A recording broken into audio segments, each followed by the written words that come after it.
Cheese capsicum ছাড়া আবার pizza, এ কখনো হয়? চলুন তো দেখি।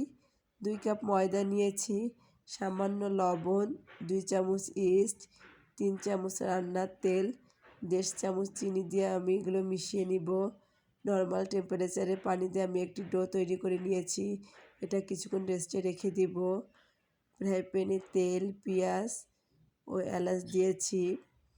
এখানে দিয়েছি আদা রসুনের পেস্ট, শুকনা মরিচের গুঁড়া, সামান্য লবণ দিয়ে আমি একটু নাড়াচাড়া করে নিয়েছি। এখানে অ্যাড করেছি সয়া সস, টমেটো সস। কিছুটা সময় নিয়ে আমি নাড়াচাড়া করব।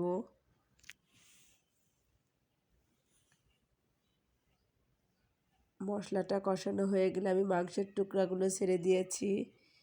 আমি এখানে কোনো রকম পানির ব্যবহার করব না।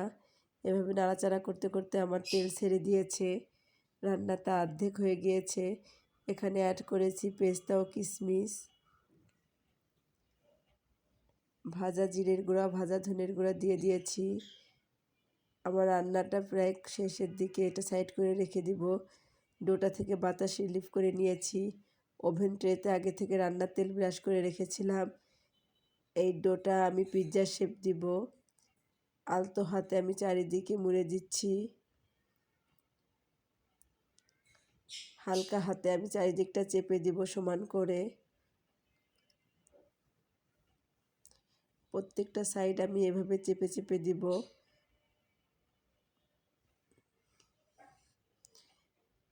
আমি আগেই বলেছি এখানে আমি চিজ ক্যাপসিকাম কিছুই ব্যবহার করব না। এখানে আমি 1.5 চামচ বাটার দিয়েছি।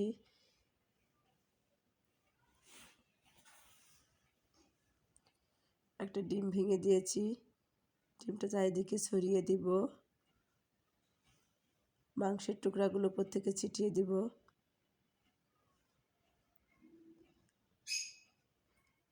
এখানে আমি পেঁয়াজ কুচি ও কাঁচামরিচ কুচি উপর থেকে দিয়েছি।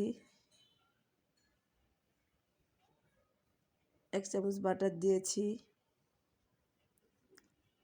এই পর্যায়ে আমি 15 মিনিটের জন্য ওভেনে দিয়ে দিয়েছি। 15 মিনিট পর আমার মাশাআল্লাহ পিৎজাটা কমপ্লিট হয়ে গিয়েছে। দেখতেও অনেকটা সুন্দর হয়েছে, খেতেও মজা।